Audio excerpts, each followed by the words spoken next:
mga kainday, dito na naman tayo. Pero hanggang ngayon wala pa rin gana magkilos-kilos bahay. Sobrang bigat ng naramdaman ko ngayon. Ilang araw na.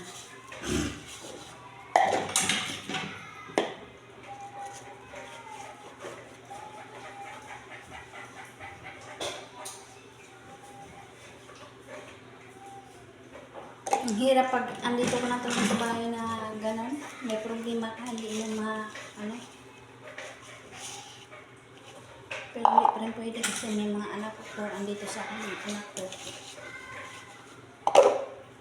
Kaya pwede na hindi ako kumilos.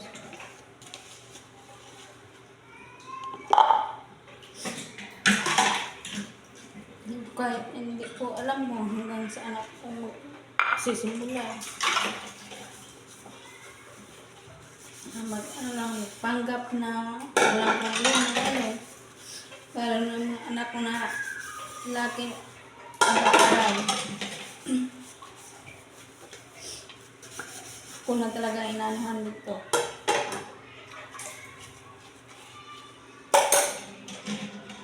Sobrang hirap kasi yung iniisip ko lang, inubos ko yung tiwala ko sa kanya. Boss, ganun yung nangyayari.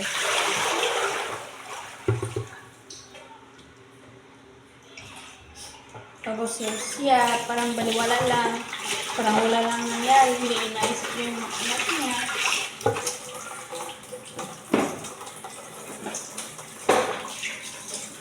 Ganyan plamahan dahil pag lalaki ka kasi kahit anong problema mo, baliwala lang. Samantalang ikaw mismong babae, nanay ka na, lahat na, alala mo lahat.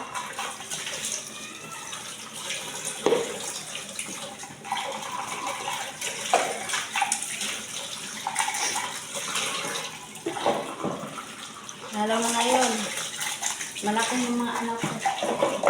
Palaki na rin ng yung kailangan nila. Ngayon, wala akong trabaho. Hanggang dito ng trabaho sa bahay. Nagmumuk.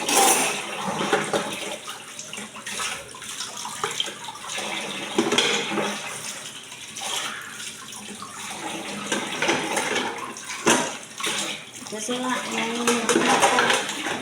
iniisip ko ng anak ko kung saan ako sila ilalagay para makapagtrabaho ng maayos.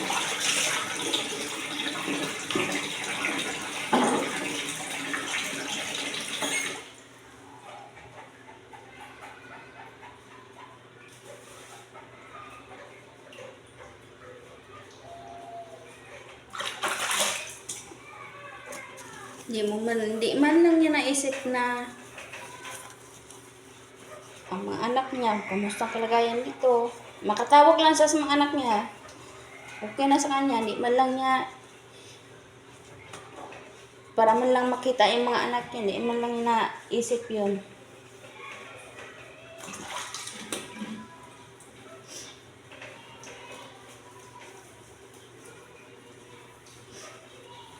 Hindi ako, hanggang bahay lang talaga ako. May trabaho ako noon. Tumigil ako sa trabaho dahil sa kanya. Dahil pinagsasabi niya.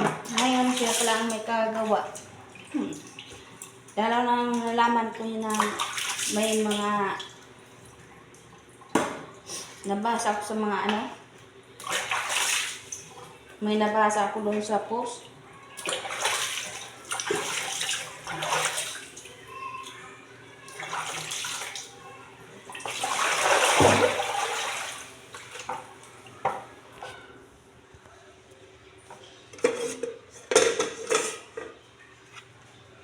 Basa ko doon mga post.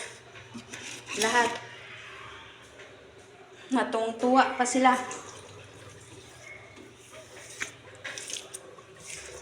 Samantalang ako, moodboard. Ako ng moodboard sa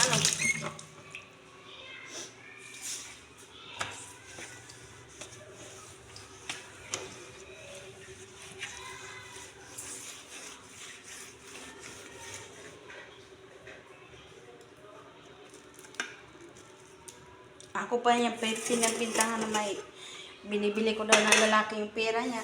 Magkano ba binibigay yung pera niya? Tamang-tama lang din. Kulang pa minsan. Yung sarili ko nga, hindi nga ako makabili ng sarili ko. Mga pangangailangan namin, hindi namin mabili ng mga anak ko. Tapos siya, piling binata siya.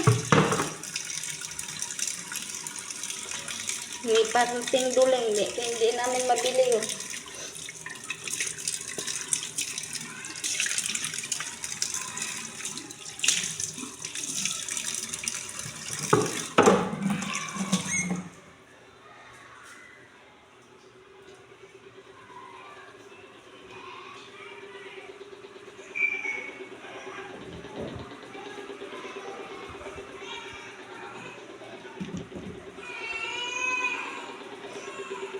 Hindi ko alam kung hanggang saan ako.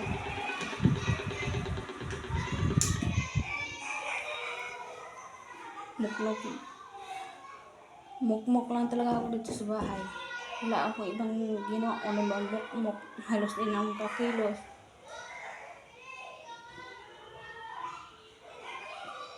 Samantalang siya, nakikita ko sa mga post. Sobrang happy niya.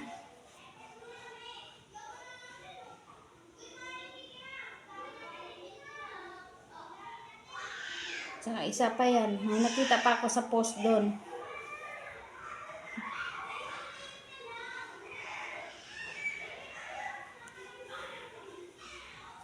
Maniwala siya sa ibang tao, bahala siya.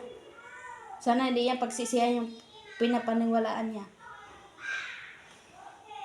Samantalang kami ng mga anak niya, hindi nga kami makagala ni ultimong kunting gala lang, hindi kami makagala.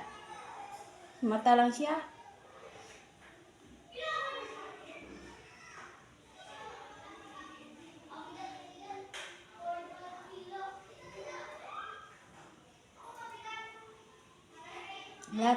Lahat ng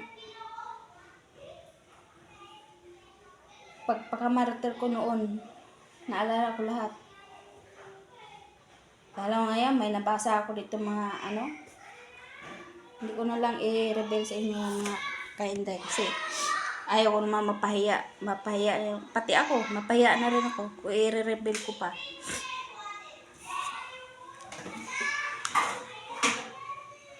Samantalang mga anak niya, ultimong panty ng anak niya, hindi niya magawang bumili kasi nga yung sahod niya na pinagbintangan niya kung pinambili ko ng lalaki, kulang pa sa amin. Tapos siya kung ano na pinagsasabi.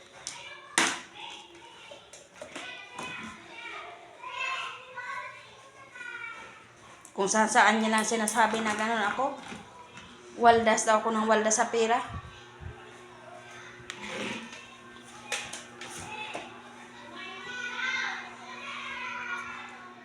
Di niya iniisip. Lahat ng pera na pinadala niya nasa pagkain ng anak niya. Siya nga. Kung ano-ano lang pinangbibili. Tapos sasabihin niya pa doon sa ibang tao na gano'n. Ako pang minamasama niya.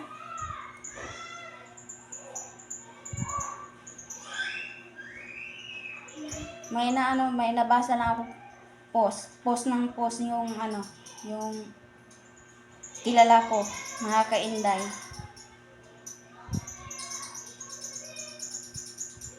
Sobrang galit ko lang talaga sa sarili ko, nagtiwala ako sa kanya ng buwisit. Hapit lang talaga isipin guys, mga kainday, kasi tiwalang-tiwala ako sa kanya sa loob ng 13 years. Wala akong ibang iisip, kundi pamilya ko mabuo, pero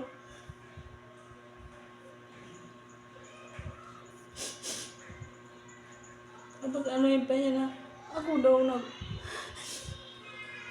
daw matigas ang ulo, samantalang siya nagsunod-sunuran na nga noon. Hindi ko alam kung saan hanggang saan.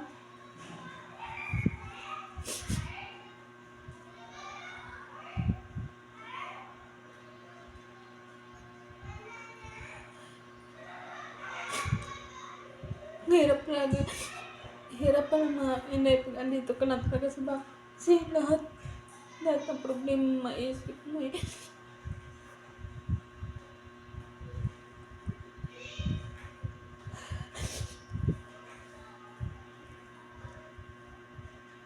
Tapos nababasa ko pa sa mga post ng isa.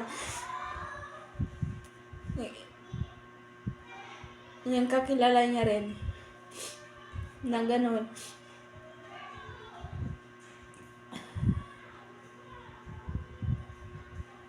Siguro siya rin naman din nagkikwento yan, kundi saan pa ba malalaman na gano'n.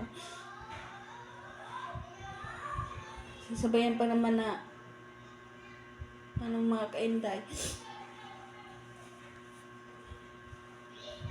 Tungtuwa silang naghiwalay kami. Pati siya rin naman, hindi naman niya iniisip yung may problema siya. Kahit sabihin niya inday na siya lang may trabaho. Pero hindi pa rin sapat yun. Kung gano'n ang dahilan niya, ako daw patigas ng ulo.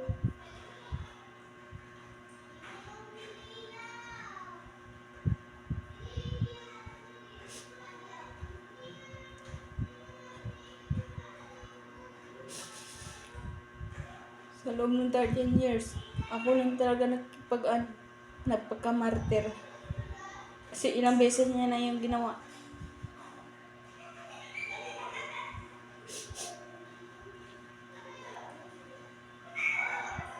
Kaya mga kainday, comment below nga kung